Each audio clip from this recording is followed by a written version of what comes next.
a regresar a nuestra serie esta mañana, donde comenzamos en la semana pasada.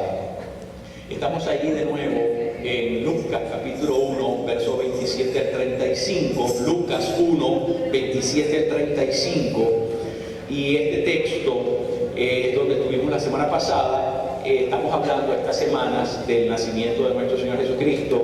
La semana pasada, por ejemplo, hablábamos de la anunciación que el ángel Gabriel le hace a María, la Virgen María, el nacimiento que estaba por suceder. Vamos a leer ese texto, Lucas capítulo 1, 27 al 35. Amén. A una virgen desposada con un varón que se llamaba José, de la casa de David, y el nombre de la virgen era María. Y entrando el ángel a donde estaba, dijo: Salve, muy favorecida, el Señor es contigo, bendita tú entre las mujeres.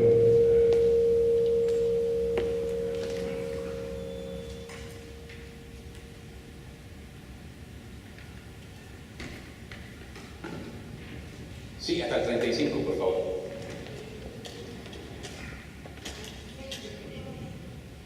Sí, hasta el 35, en todo caso.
Ahí está, gracias Lesbia. Este texto, como dije la semana pasada, está cargado de muchísima información. Esta semana vamos a concentrarnos solamente en esa frase donde dice: y llamará su nombre Jesús. ¿Verdad? La semana pasada, si ustedes recuerdan, hablamos de la pregunta de María: bueno, ¿cómo va a pasar esto? Y la pregunta de María, yo lo dije, la pregunta de María es la pregunta que todos nosotros nos hacemos. Es decir, cuando hay situaciones que no podemos entender dónde está el horizonte, porque se nos pierde, se nos desdibuja de alguna manera, se nos difuma la realidad. Entonces no sabemos por dónde agarrar, qué camino tomar. No sabemos en muchas ocasiones ni siquiera cómo orar, porque no sabemos por dónde va la pista, por dónde va el asunto. Y son situaciones bien complejas, crisis en las que nosotros estamos sumergidos. Pero en esos momentos, aunque no sabemos cuál es la respuesta, la solución de Dios siempre es la misma. El Espíritu del Señor vendrá sobre ti y la sombra del Altísimo te cubrirá. Así que el Espíritu Santo siempre es la solución universal de Dios para nuestros problemas. El Espíritu Santo. Por eso el Espíritu Santo fue enviado a la iglesia, porque no hay otra manera en que nosotros podamos vivir la vida de fe, ni en ninguna otra manera que podamos agradar a Dios, ni en ninguna manera que podamos vivir alineados por los planes y los propósitos de Dios, si no es por medio del Espíritu Santo. Así que el Espíritu Santo, ¿verdad?, es lo que Dios envía para hacer posible que su plan y su propósito se cumplan. Eso fue lo que vimos la semana pasada. Ahora, esta semana estamos concentrándonos ahí donde dice: y llamará su nombre Jesús. Eso es muy importante, porque el nombre de Jesús es un nombre especial. El nombre de Jesús es un nombre importantísimo. El nombre de Jesús, ¿verdad?, produce algo que no lo produce ningún otro nombre sobre la faz de la tierra. Hay algo en el nombre de Jesús que es más fuerte que un reactor nuclear. Hay algo tan poderoso que sucede en el, ¿verdad? Es indescriptible, y eso es lo que quiero que nosotros entendamos. Ahora, eso era parte del plan de Dios, que era traer, ¿verdad?, a su Hijo Jesús, que se encarna, se hace Emmanuel, ¿verdad? Y eso era algo que estaba profetizado, ya nosotros lo vimos. Regresemos por favor a Isaías capítulo 9, verso 6, para refrescar un poquito lo que vimos la semana pasada. Isaías capítulo 9, verso 6. Si alguien por favor lo puede leer. ¿Quién tiene Isaías 9, 6?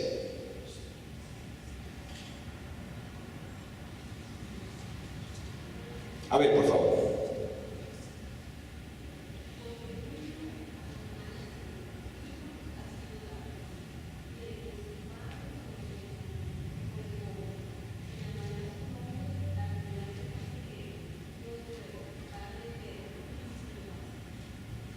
Gracias, María Milagro.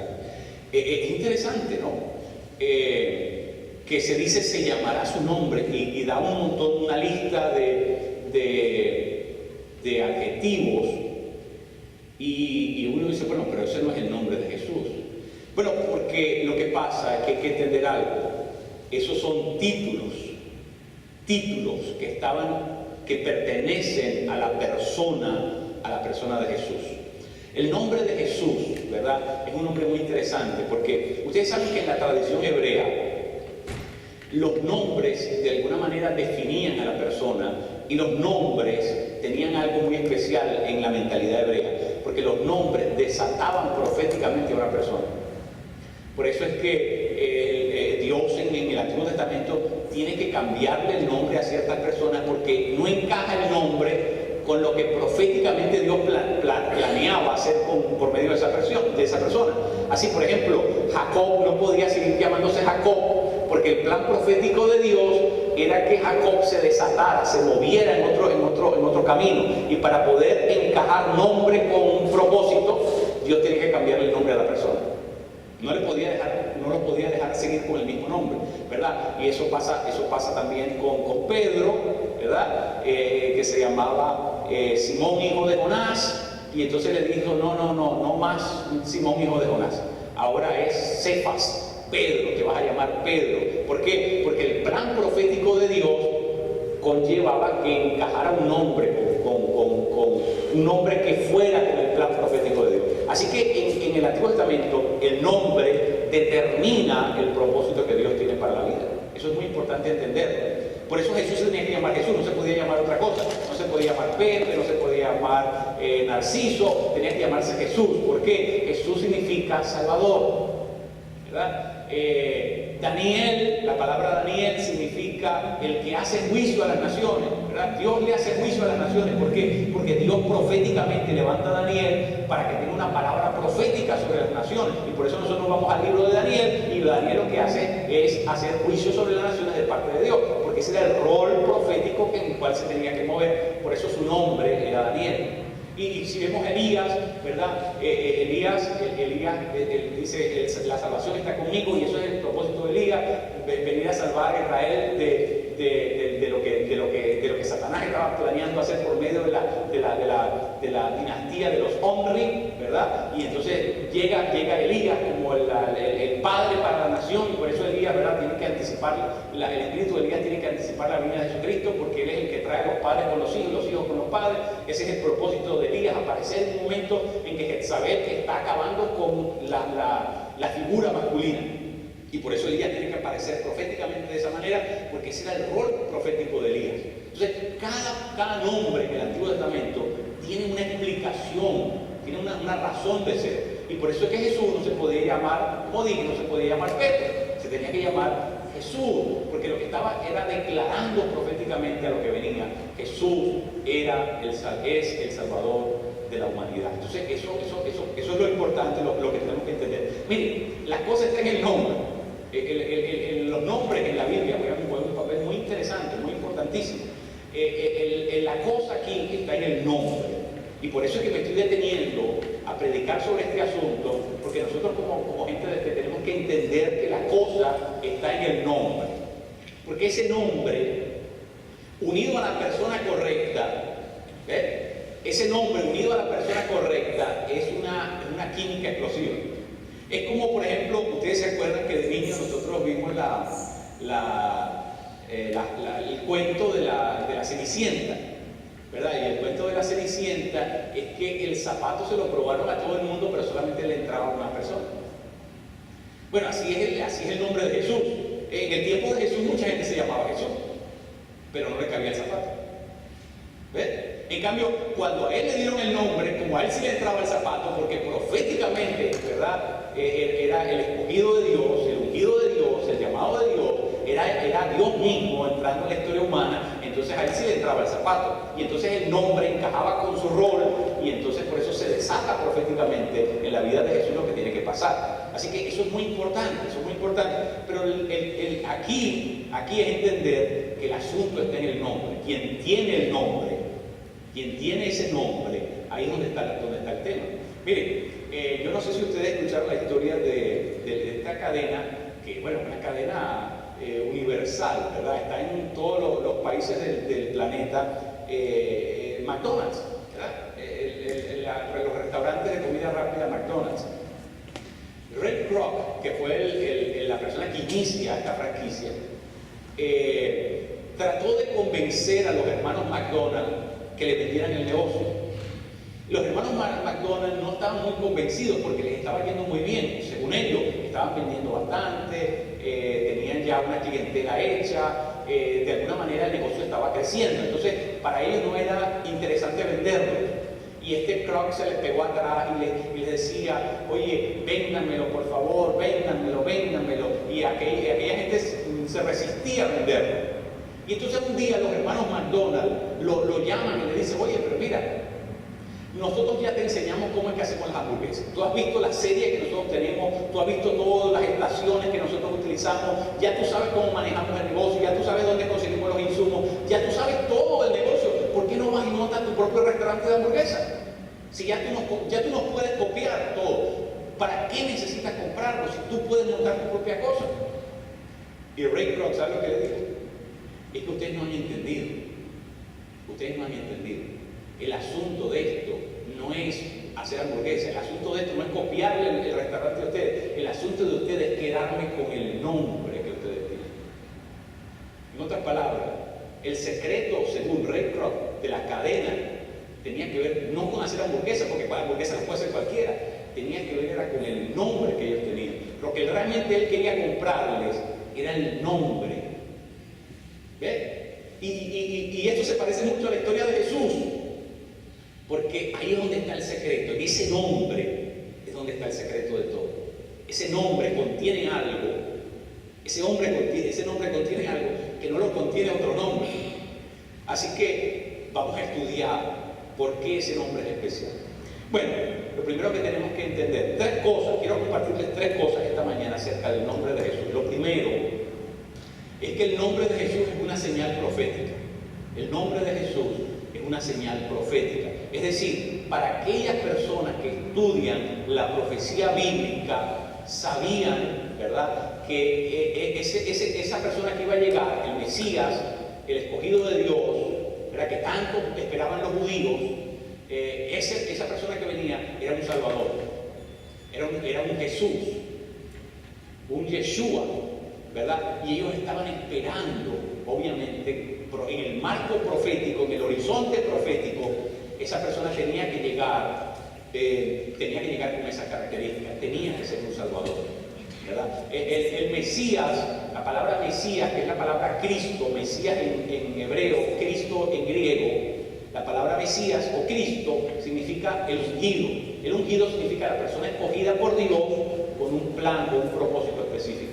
Ahora, ese plan y ese propósito específico, quienes estudiaban la profecía bíblica sabían que inevitablemente tenía que ver con la salvación. No podía ser otro. Así que los entendidos de esto, y nosotros tenemos pruebas de esto en el Nuevo Testamento, de que hubo gente que sabía a qué venía el Mesías. Muy interesante. Ya gente la tenía clara, tenía la idea bastante clara del propósito de la venida del Mesías de Jesús de Nazaret. Ahora miren, venga conmigo a Hebreos capítulo 1, verso 1 al 4. Hebreos 1, del 1 al 4. Mire lo que es el desarrollo profético del nombre de Jesús. Alguien, por favor, Hebreos capítulo 1, desde el verso 1 al verso 4. Si me hacen el favor.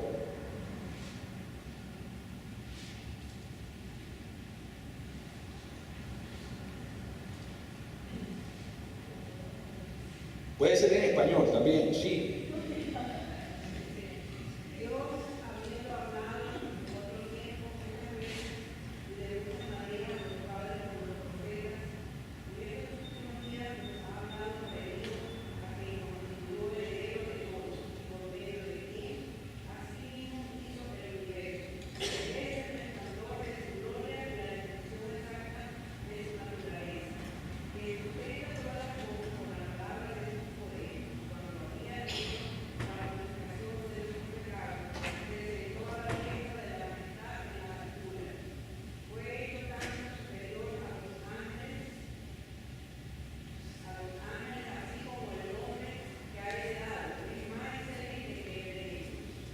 Ahí está.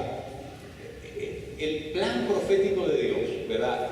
Dice, Dios habiendo hablado en otro tiempo a los padres por medio de los profetas, en estos postreros tiempos nos habla por medio de su Hijo. Es decir, en el escenario, la luz, ¿verdad? Como el spotlight va moviéndose hasta que finalmente llega al punto culminante, ¿verdad? Y el rayo de luz le pega al punto más elevado de la revelación. La revelación bíblica es una revelación progresiva. Dios va revelándose progresivamente, como que si Dios tuviera capas, como una cebolla, y va mostrando una capa, y después va mostrando una capa, y después va mostrando una capa. Dios no nos dice de un solo golpe todo. En la historia bíblica, Dios se va revelando, hasta que finalmente llega al punto más elevado, y ese punto más elevado es Jesús de Nazaret. Y Jesús de Nazaret es quien revela definitivamente todo el plan salvífico de Dios, ¿verdad? Y Él lo consuma, no solamente lo revela, pero lo consuma en su propia persona, y eso es lo que está diciendo Hebreo, y por eso es que tiene un nombre más alto que el de los ángeles. ¿Por qué? Porque la historia bíblica enseñaba que los ángeles no podían morir por nosotros. Nadie podía morir por nosotros. Un hombre no podía morir por nosotros. Tenía que venir Dios mismo a encarnarse, a entender nuestra realidad, a tomar nuestro lugar. Es decir, Jesús, quienes estudiaban la profecía bíblica, entendían que la señal, esa señal, ¿verdad? Esa señal era una señal muy importante. Jesús habla de la señal de Jonás, ¿verdad? La marca indeleble de que solamente Él podía venir a hacer eso, porque solamente Jesús, Dios mismo, podía vencer el imperio de la muerte. Y eso es precisamente la señal de Jonás. La señal de Jonás es que muere 3 días está muerto Jonás en el vientre de la ballena, y el tercer día lo bota la ballena. Eso es lo que pasa. Jesús está al interior de la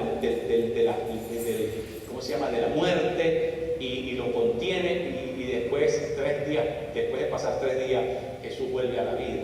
La resurrección de Jesucristo, ¿verdad? Esa es la señal contundente de que Él es el Mesías. La señal de Jonás, que los rabinos no lo entendieron. Los eruditos de su tiempo no entendieron las señales de Jesús, y no entendían tampoco que el Mesías era este tipo de Salvador. Ellos estaban esperando otro tipo de Salvador, otro soter, como se dice.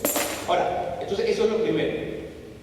El nombre de Jesús es una señal profética. 2, el nombre de Jesús representa una fuente de poder. El nombre de Jesús en la Biblia, cada vez que el nombre de Jesús se usa, emana poder. ¿Sabe por qué? Porque en el nombre de Jesús está concentrada la autoridad de Dios. Así que quien tiene ese nombre, quien porta ese nombre, ¿verdad? Ese nombre es la fuente en sí misma de la autoridad y del poder de Dios. Aususia es la palabra en griego. Y el único que tiene la autoridad total es Él. Venga conmigo a Filipenses capítulo 2, 10 y 11. Filipenses capítulo 2, 10 y 11. Mire lo que dice ahí.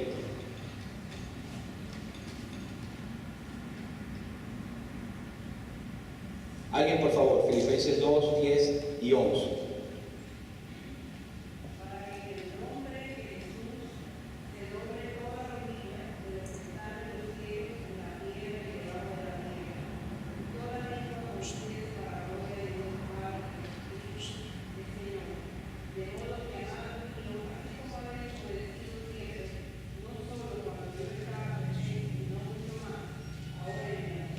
Ahí está. Ahí está. Gloria a Jesús. Ahí está, bien. A Él le ha sido dado un nombre que es sobre todo nombre, para que delante de Él se postre todo.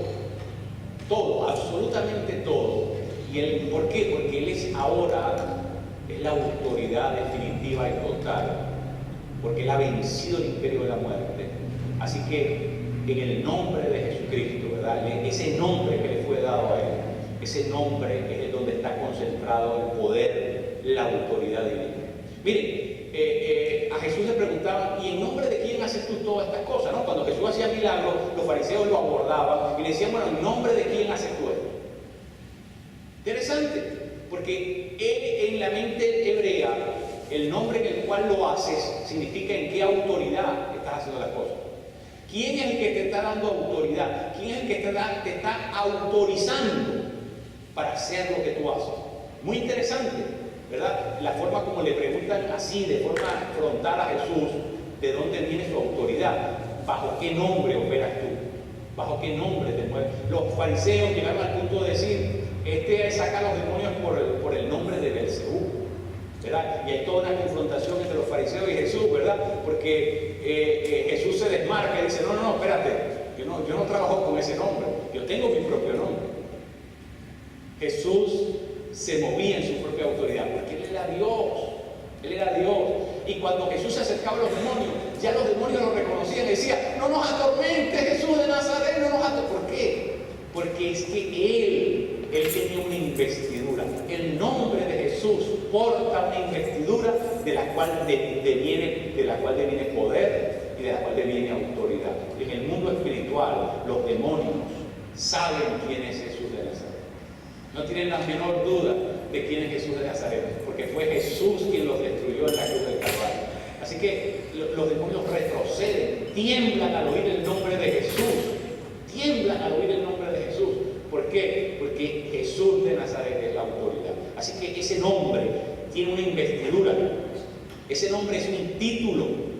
Ese nombre es el rango máximo que se le puede dar a un ser. Él es Dios y por eso Él está por encima de todo. Él porta el rango máximo. No hay un diablo tan grande que pueda superar la autoridad y el poder que deviene de ese nombre. El nombre de Jesús, poderoso. El nombre de Jesús es poderoso. Miren, en una ocasión, para que ustedes entiendan lo interesante de esto, ¿no? De llevar de la persona correcta, llevar el nombre, ¿no? Correcto. Vinieron a buscar a Jesús al Getsemaní. Cuando Jesús está, ¿verdad?, ahí en medio de la oración, vienen a prenderlo. Y viene Caifás con su comitiva, ¿verdad? Y vienen con los soldados romanos, obviamente, a ponerle manos a Jesús, a apresarlo y a llevárselo como un reo. Pero desde lejos preguntan, ¿quién es Jesús de Nazaret? Y Jesús dice, yo soy. Y en el momento que Él dice, yo soy, todos se vinieron al piso. La pregunta es, ¿por qué? La respuesta es simple. En el Antiguo Testamento, esa palabra, yo soy, solamente la podía pronunciar Dios. Y a no ser que alguien fuera Dios y la pronunciara, no tiene efecto. Solamente cuando Dios la pronuncia, solamente cuando Él dice yo soy, y sale de la boca de Dios esa palabra tiene un poder tan grande. Toda la gente se vino al piso. De solamente oír a Jesús que saliese por su boca la respuesta yo soy. ¿Por qué? Porque cuando tienes la persona correcta con el nombre correcto, ¿sí me entiendes? Cuando tienes la persona correcta con el nombre correcto, entonces eso es una química muy poderosa. Hay algo explosivo en el mundo espiritual. Los demonios saben quién es Jesús, obviamente, y por eso hay un respeto tremendo. Venga conmigo a Hechos capítulo 4, Hechos capítulo 4, verso 12. ¿Qué dice Hechos 4, 12?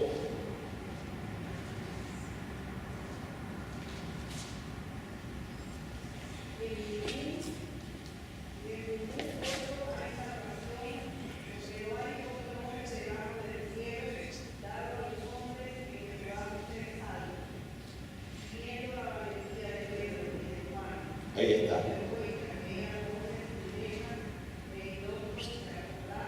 Ahí está. El nombre, no hay otro nombre, dice, no nos ha sido dado otro nombre. ¿Qué quiere decir? Ahí no significa simplemente nombre, ahí lo que está diciendo, no nos ha sido dada otra autoridad. No tenemos otra cobertura, no tenemos otra potestad, no tenemos otro poder en el cual podamos ser salvos, sino solamente nos ha sido dado uno, el nombre de Jesús. Realmente. ¿Verdad? ¿Por qué? Porque Jesús es la fuente de poder en el mundo espiritual. Cuando uno está enfrentándose a un demonio, ese demonio se aferra por quedarse dentro del cuerpo de la persona. Ese demonio se aferra, pero en el momento que usted le comienza a hablar en el nombre de Jesús, no en el nombre nuestro, porque nosotros no tenemos, no en el nombre de la iglesia, ni en el nombre de Pablo, ni de Pedro, ni de los santos apóstoles, cuando le comenzamos a hablar en el nombre de Jesús es cuando el demonio, ¿verdad? Y el demonio sabe que ya no, la cosa no es buena. La cosa no es buena. ¿Por qué? Porque cuando usted comienza a ordenar en el nombre de Jesús, ese nombre tiene autoridad, ese nombre tiene poder en el mundo espiritual y los demonios saben que se les acabó.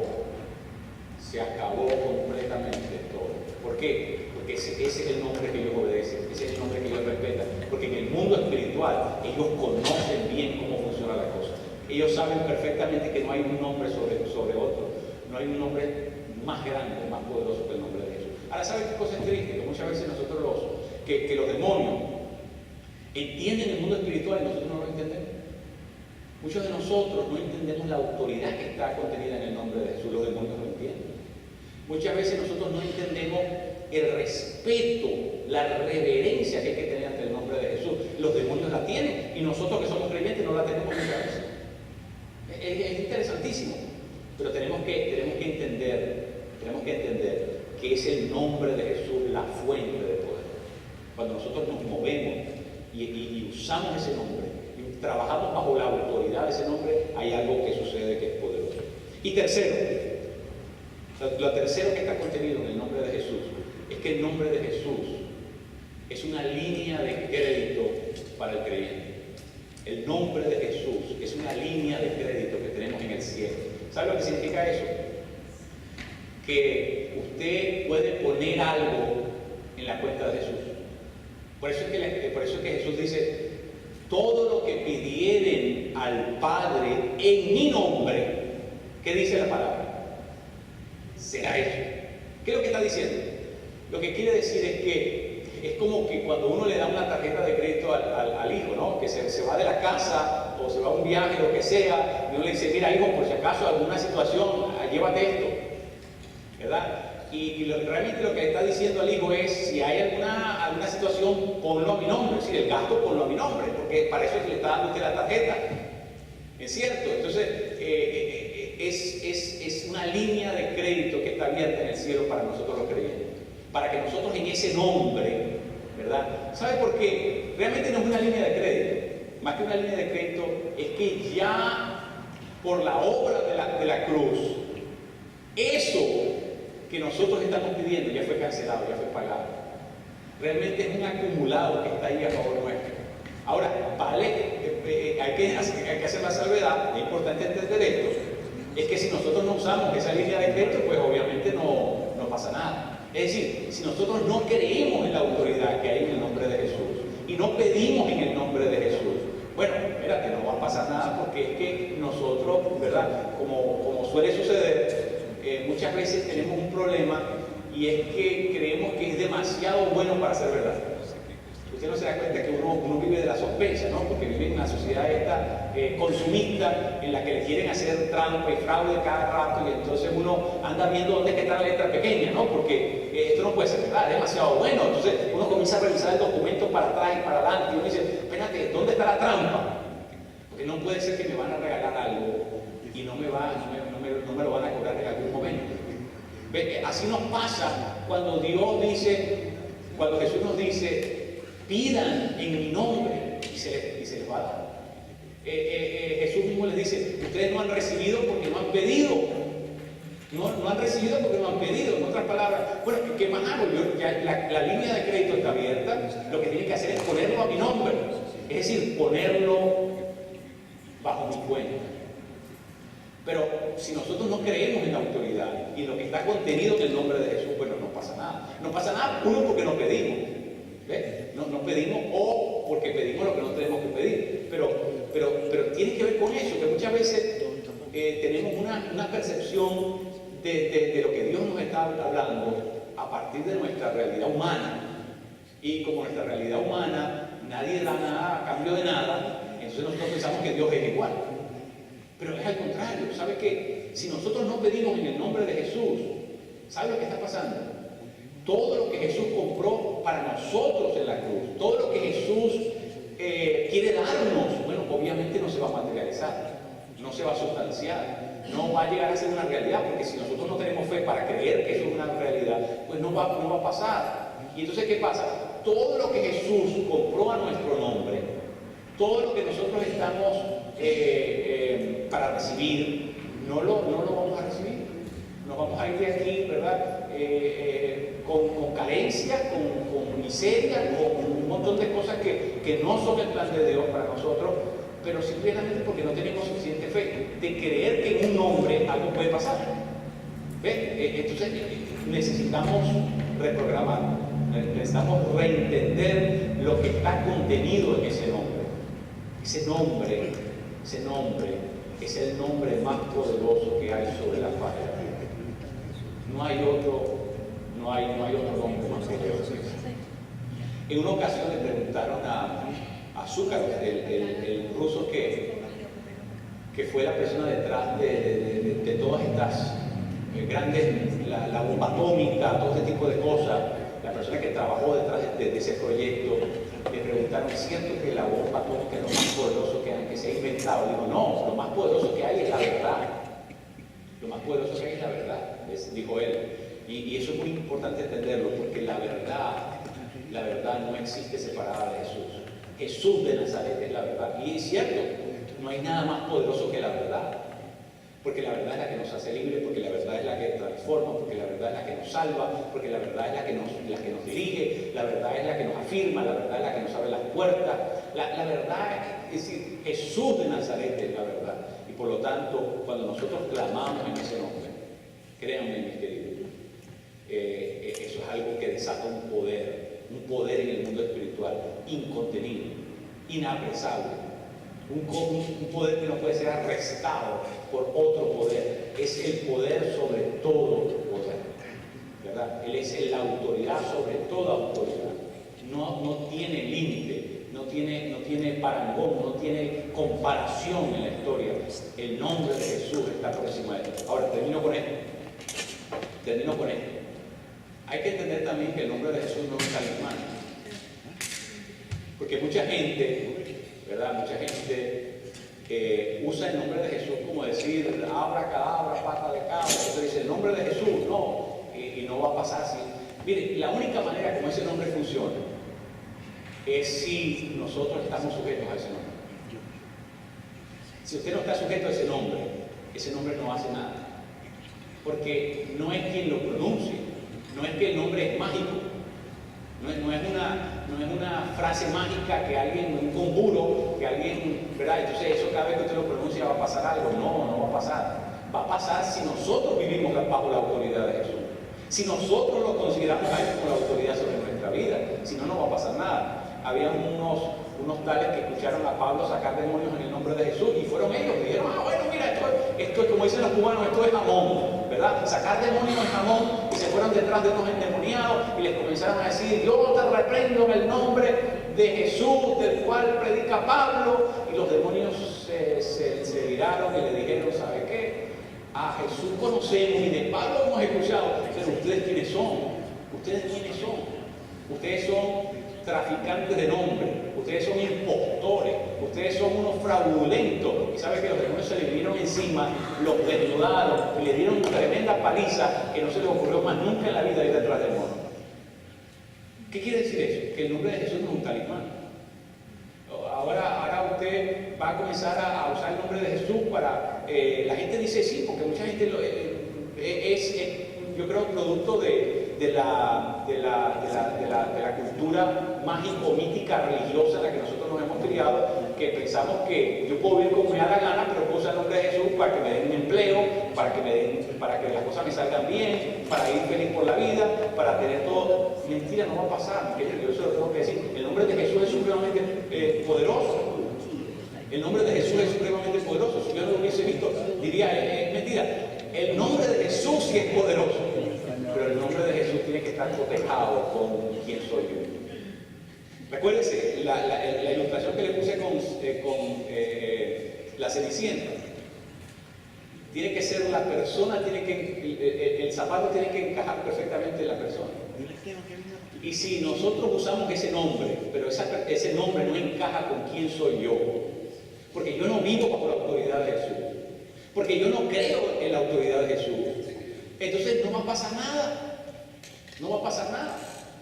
Porque Dios no va a desatar su poder a favor de alguien que no está en la jugada, que alguien que no está viviendo en el orden de Dios, alguien que no está alineado con los planes y los propósitos de Dios. Nosotros no podemos ir por el mundo desatando cosas en el nombre de Jesús. No va a pasar. Yo conocí un pastor medio loco, porque el tipo decía: no, la palabra dice que donde yo ponga la planta de los pies, Dios me va a dar eso.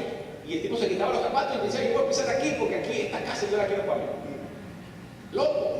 Eso es magia, eso es una cosa, eso no puede ser. Lo único que pasa, lo único que sucede, cuando yo me alineo por los planes y los propósitos de Dios. Y si mi vida no está alineada por el plan y el propósito de Dios, yo lo que estoy es balbuceando un nombre que no va a tener ningún efecto en el mundo espiritual. Hasta los demonios se le van a burlar. Y yo conozco de muchos casos de gente que ha ido a sacar demonios y el demonio se le ha burlado. El demonio se le ha burlado. Lo que está aquí en el libro de los Hechos no es un cuento aislado, para que lo sepan. Entonces, ¿qué pasa? La iglesia tiene que recuperar la autoridad que está desatada en ese nombre. La iglesia de Cristo tiene que volver a esgrimir el nombre de Jesús, a empuñar el nombre de Jesús, pero tiene que hacerlo con la autoridad que corresponde. Porque si nosotros usamos ese nombre y no lo usamos bien, ¿sabes qué? Es religión. Es solamente una frase religiosa. Es solamente una frase religiosa que no va a lograr nada en el mundo espiritual. Porque ni modo que nosotros le podemos hacer el truco a Dios, ni modo que nosotros podamos engañar a Él, que podemos usar su tarjeta de crédito sin estar nosotros en la lista. ¿Ven? ¿Qué pasa si usted usa mi tarjeta de crédito y usted no está autorizado por mí? Le va a rebotar, porque usted es un falsante, usted es un fraudulento, usted es un impostor, ¿verdad? Usted es un impostor. Eso se llama fraude. Si usted usa mi tarjeta y usted no está autorizado por mí, le va a rebotar. Bueno, ¿y en qué caso en el mundo espiritual no funciona igual? Si tú vas a meter el nombre de Jesús en algo, vas a meter el nombre de Jesús en algo, tú tienes que estar autorizado. ¿Y sabes cuándo estamos autorizados? Cuando nosotros vivimos bajo esa autoridad. No podemos representar ni desatar una autoridad a la cual no estamos sujetos.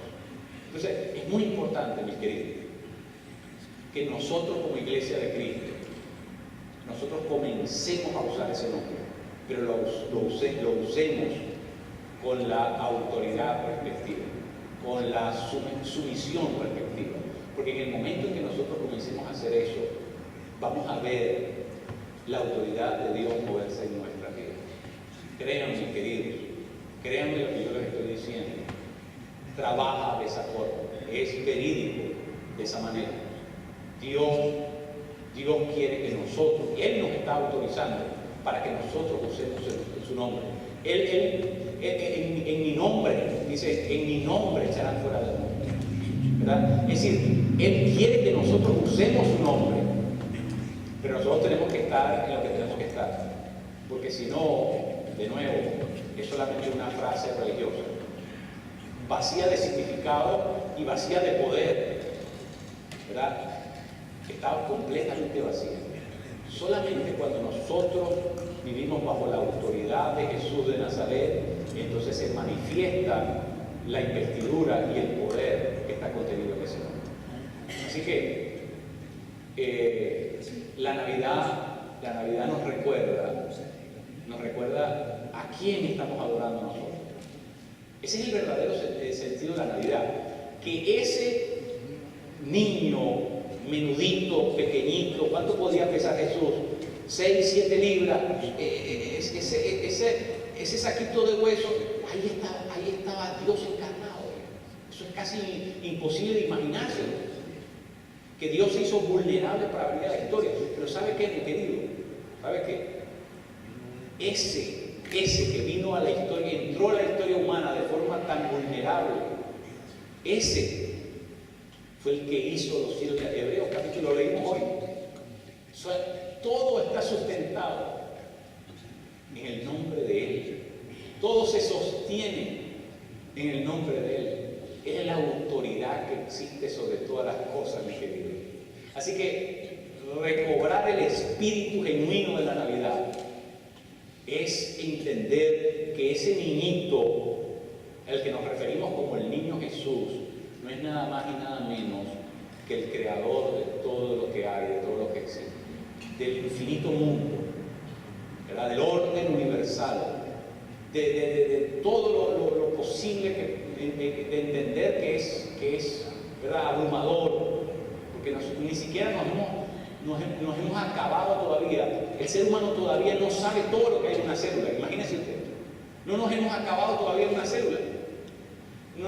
Queremos ir a descubrir los espacios siderales, queremos ir a descubrir los otros planetas, y todavía no nos hemos acabado todo lo que hay en una célula humana. Imagínense usted, todavía no comprendemos la totalidad de lo que hay en una célula. Imagínense lo maravilloso que es el Dios al que nosotros servimos. Eso es, ¿verdad?, fantástico. Ahora, como iglesia de Cristo, y esta es una exhortación como su pastor, tenemos que regresar como la iglesia de Dios. La iglesia de Dios necesita ser restaurada.